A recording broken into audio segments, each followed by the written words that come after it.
Yes. Hello, hello, hello. So, everything, everything you will ever need to know. Where do I start? Well, first of all, you're a fucking idiot. Let's face it. Thinking someone else could give you any answers, that's redonkulous. That doesn't make sense. You can only, you know what feels true to you and what doesn't. So if someone else tells you that they will have the answers for you, and you actually believe that, and take everything that they are saying in some sense, without a grain of salt, then you're like almost already lost. Because, well, we are literally hardwired to be idiots. We have an amygdala. That's the fear center of our brain, and the fear center tells us, well, or the fear center that remembers stuff that has happened to us in our lives.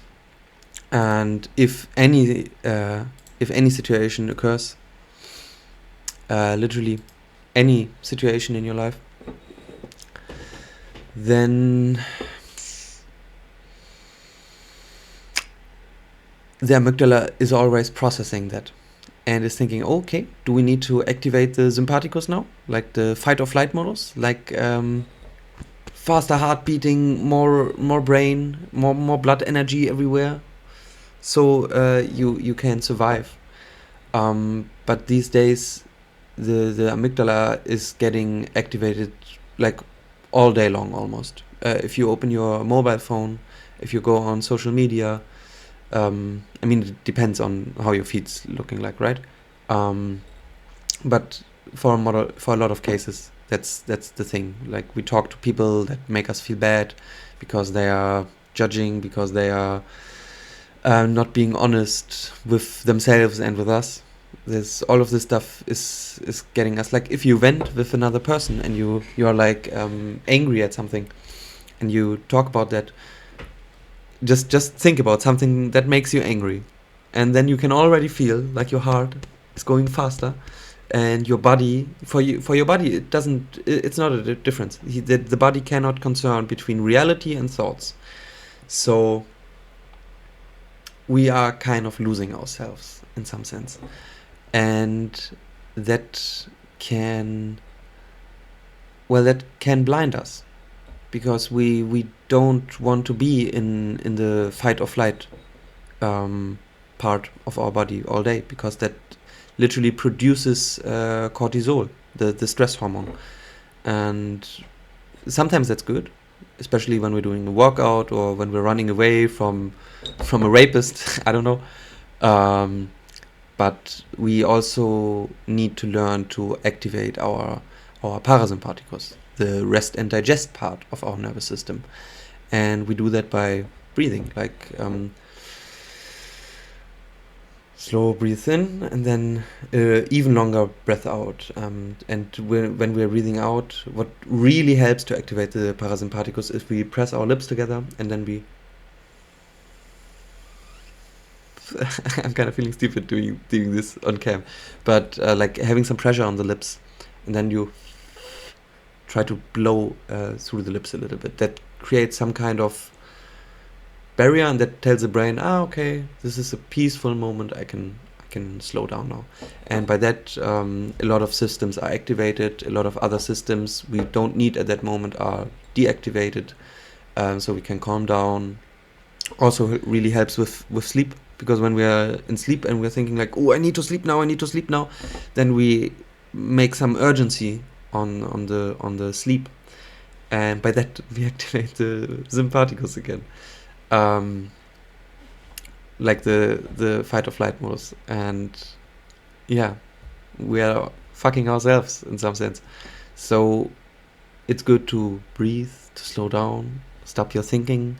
Don't think about having to sleep, because then you won't be able to. Just think about anything else that doesn't make you emotional in some sense. Like just trying to clear your head, just try to focus on the breath, get back to it, and you will most likely be able to fall fall back to sleep or at all.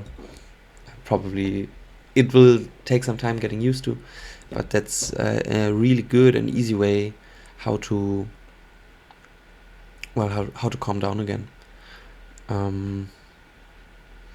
Yeah, so that's it. You're basically, your body is basically a fucking idiot, and you can't really do anything against that if you try, in some sense, if that makes sense.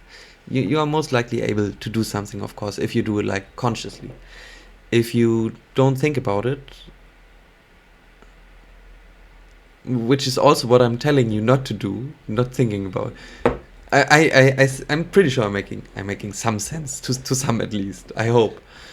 So it's really good if we try to get back to ourselves and just try to be in the moment, because that's what most of us aren't doing most of their lives, most likely. We're always thinking about tomorrow or the past, yesterday, or I could have said that in this argument and then it would have been different. How egotistical are you to think something like that? That you could now, with the knowledge you have, change everything. It doesn't work like that. We need to, yeah. We don't need to do anything. Okay, we don't need to do anything. We can do anything we want to, and anything we want to do is what we want to do in some sense. But if you're not happy with that, what you're doing, and if something holds you back and you're not happy with your thoughts, with the things you do in your life, with the people in your life, with your job, with anything literally, then there is something which might need some addressing. I'm not saying run after happiness, because running after something is like, if you're chasing it, you're pushing it away in some sense. So you probably need to think about how it is that you can be happy right now, like just being here, like just, I don't know.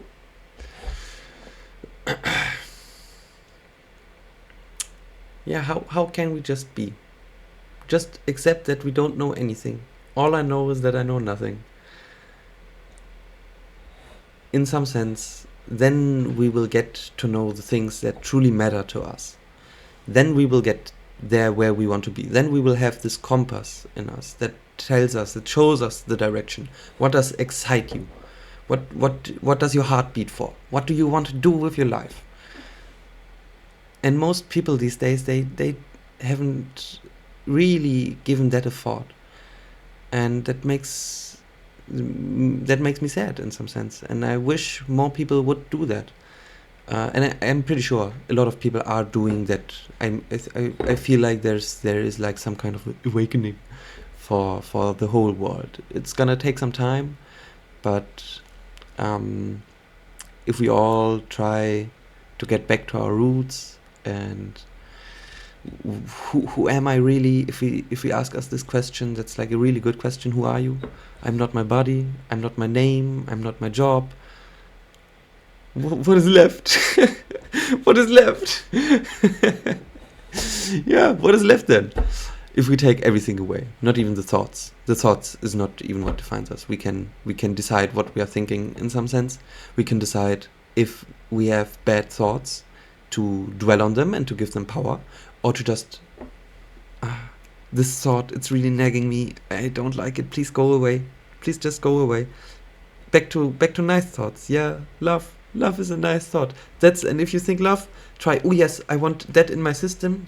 If you have the connotation, or like the word love, or anything like that comes up, then you can tell yourself, oh yes, I like that. And consciously say, oh yes, love, I like that. I love myself. I love the world. I love everything. And if you're going on like this, you're slowly trying to reprogram your own subconscious and conscious beliefs. You're consciously programming the subconscious. And by that, you will most likely feel, if there's like people around you that are not thinking in this sense, then you will most likely not be, or like not have the need or the want of or if you are with them at some point, then you will most likely realize that you don't really feel good there anymore. That is only dragging you down. That you wanna keep going on and keep growing and not staying in your old habits, not staying in your comfort zone. Because in your comfort zone, everything is nice, and we all need a good comfort zone from time to time, where we can feel safe, where we are comfy, where we have a nice blanket and everything is nice. But it's if we stay there, there's not going to there's not going to be any change. If we ride this wave of comfortness up to the complete end, at some point the comfiness will collapse on us and the roof will break on our heads, and then we will lose this kind of comfy. So probably before that happens, we probably should try to get out. This green light, I'm sorry if that's annoying. I will try to fix that in the future with a new camera. Just get rid of the old stuff and get some new stuff in. Where was it?